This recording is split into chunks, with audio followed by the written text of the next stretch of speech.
5 S1 ELDOA. Once again, we're going to be in a supine position. So you're going to lay down on your back and you want your butt right up against the wall. If you don't have a wall, you could use a plyo box like I'm doing, or you could even do this with a partner. But I'm going to be using the plyo box setup. You want your butt right up against the wall. Your heel.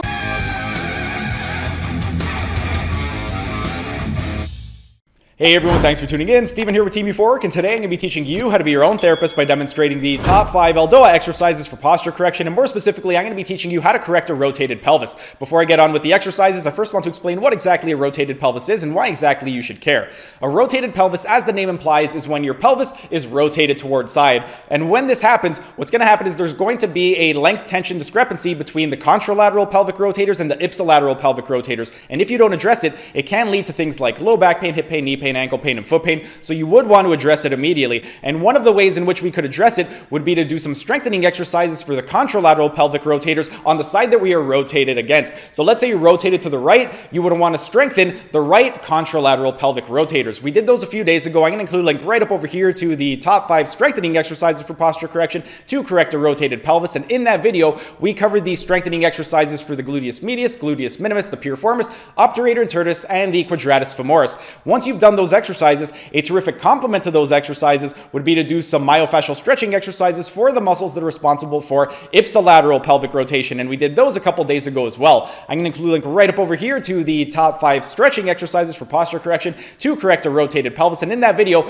we covered the myofascial stretching for the external oblique, the tensor fasciae lati muscle, the gluteus medius, gluteus minimus, and the transverso spinalis group. Let's say you've done the strengthening exercises, you've done the myofascial stretching exercises, and you're still not seeing the benefits you would like to see. A third problem that may arise is you may have nerve dysfunction to the muscles that are responsible for rotation of the pelvis. And if you have nerve dysfunction, what's going to happen is the nerves are not going to be able to send the proper signal to the muscles to fire properly, and then that could limit blood flow and oxygen to the area, which can lead to pain. So what we could do to address that would be to do some ELDOA exercises for the nerve segments that are responsible for the muscles that are responsible for rotation of the pelvis. And when we look at the pelvic rotators, let's look at the contralateral rotators and what the nerve innervations are. First, we have the gluteus medius and the gluteus minimus. The gluteus medius and minimus are innervated by the superior gluteal nerve, and more specifically, your L4, L5, and S1 nerve roots. Then we have your piriformis. The piriformis, that's going to be innervated by the nerve to the piriformis of the lumbosacral plexus, more specifically your L5, S1, and S2 nerve roots. Then we have the obturator internus. Your obturator internus is going to be innervated by the nerve to the obturator internus of the lumbosacral plexus, more specifically your L5 and S1 nerve roots. And then lastly, we have the quadratus femoris, which is going to be innervated by the nerve to the quadratus femoris of the lumbosacral plexus, and more specifically your L5, S1 nerve roots. And the reason the ELDOA exercises are going to be so great is because the whole purpose of an ELDOA is to create space within a joint. So if the reason for the nerve dysfunction is due to compression, by creating space within the joint, we can improve the function of the nerve roots, and then the nerves are going to be able to send the proper signal to the muscles to fire properly, and that is going to improve blood flow and oxygen in the area. So for today, I'm going to be taking you through the S2, S3 ELDOA, the S1, S2 ELDOA, the L5, S1 ELDOA, the L4, L5 ELDOA, and the L3, L4 ELDOA. And without further ado, here are the top 5 ELDOA exercises for posture correction to correct a rotated pelvis. The first ELDOA exercise for posture correction to correct a rotated pelvis is going to be the S2, S3 ELDOA. For the S2, S3 ELDOA, we're going to get into a supine position. So you're going to lay down on your back. We support it on our elbows. So our elbows are going to be directly below our shoulders with our palms flat on the floor.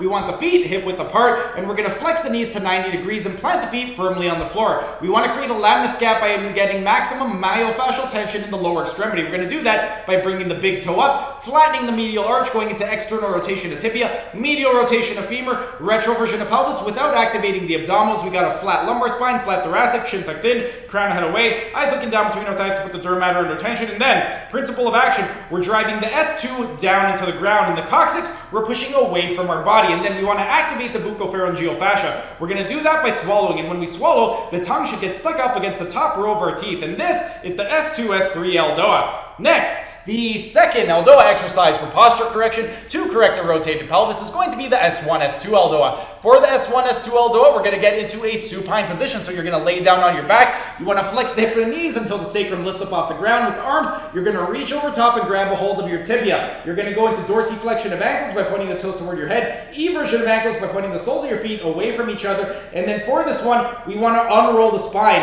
As we unroll the spine, as soon as the base of the skull touches, our S2 is going to lift up off the the ground. Principle of action, we're pressing the S1 down into the ground. The coccyx we're pushing away from the body. The crown of the head we're pushing in the opposite direction. And once again, we're going to activate the buccopharyngeal fascia. We're going to do that by swallowing. And when we swallow, the tongue should get stuck up against the top row of teeth. And this is the S1, S2 ELDOA. Next, the third ELDOA exercise for posture correction to correct a rotated pelvis is going to be for the L5-S1 ELDOA. For the L5-S1 ELDOA, once again, we're going to be in a supine position. So you're going to lay down on your back and you want your butt right up against the wall. If you don't have a wall, you could use a plyo box like I'm doing, or you could even do this with a partner, but I'm going to be using the plyo box setup. You want your butt right up against the wall. Your heels, you want them at the level of the ischial tuberosities. If you don't know where that is, make a fist. Roughly the width of one fist width is going to be the level of your ischial tuberosities. Then we want to go into maximum extension of knees, dorsiflexion of ankle by pointing the toes toward our head, inversion of ankles by pointing the soles of our feet toward each other, and we want to go into medial rotation as much as possible without allowing the toes to touch.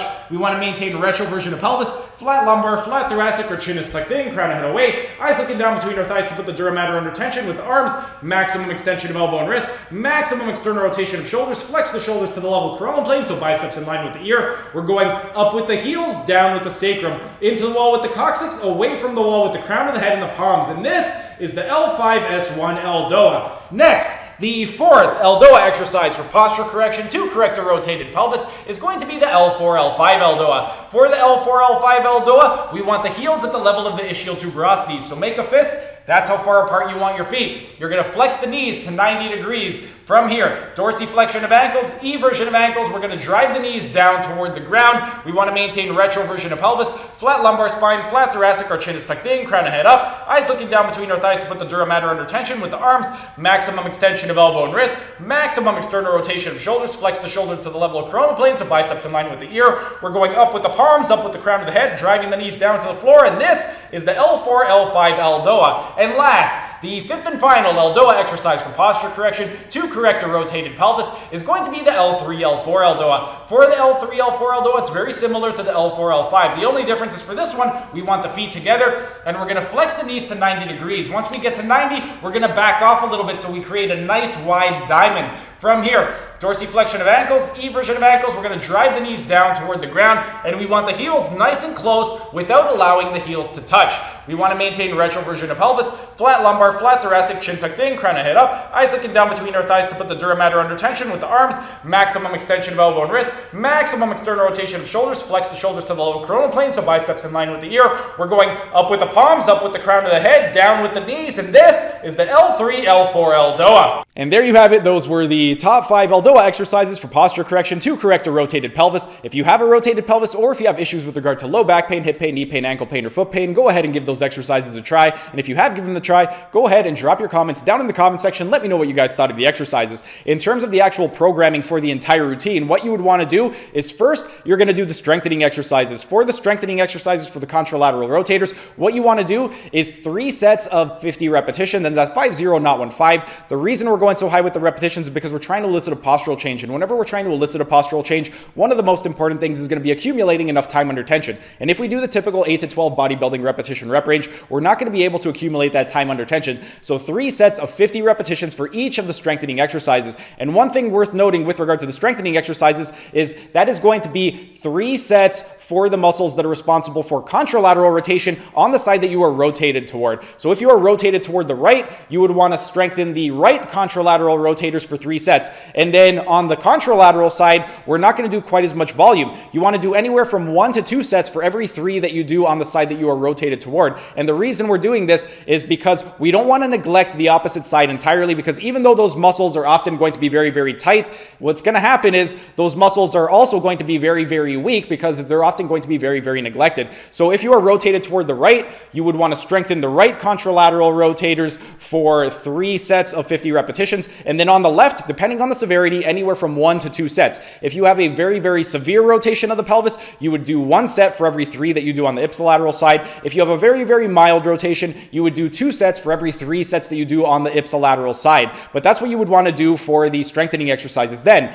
once you've done the strengthening exercises, next you're going to do the myofascial stretching exercises. For the myofascial stretching exercises, you want to do 3 sets of a 30-second hold for the ipsilateral rotators. And specifically with this one, what we would want to do is on the side that we are rotated toward, so let's say we're rotated toward the right, we would want to stretch the right ipsilateral rotators for 3 sets, and then on the contralateral side, we would do 1 to 2 sets, and same thing, depending on the severity, that would dictate how many sets we do. If you have a very, very severe rotation, then for every 3 sets you do on the ipsilateral side, you would do 1 set on the contralateral side, and if you have a very, very mild rotation, then for every 3 sets you do on the ipsilateral side, you would do 2 sets on the contralateral side. And with these ones, you could do them every single day. And the reason we're doing them every single day is because, once again, we're trying to elicit that postural change. So if you only do the stretches once a week or once a month, you're not going to be able to see the true benefit of the stretches. So 3 sets of 30 seconds every single day on the ipsilateral side, 1 to 2 on the contralateral side. And then lastly, once you've done the myofascial stretching exercises and the strengthening exercises, you would finish off with the ELDOAs. For the ELDOAs, you want to do 1 set of a 60-second hold for each of the ELDOA postures, and that's 60 seconds from the time you get into the final posture, not 60 seconds from the time that you start to get set up. And the entire 60 seconds, it should feel like you're going all out for that entire minute. And with these ones, we could also do them every single day because, again, we're trying to elicit that postural change. But go ahead, give that program a try, and if you have given it a try, go ahead and drop your comments down in the comment section. Let me know what you guys thought. And if you have any questions with regard to the programming or any of the exercises that we discussed over the last week, go ahead and ask your questions down in the comment section so I can help you guys out. But that's pretty much it for today's video.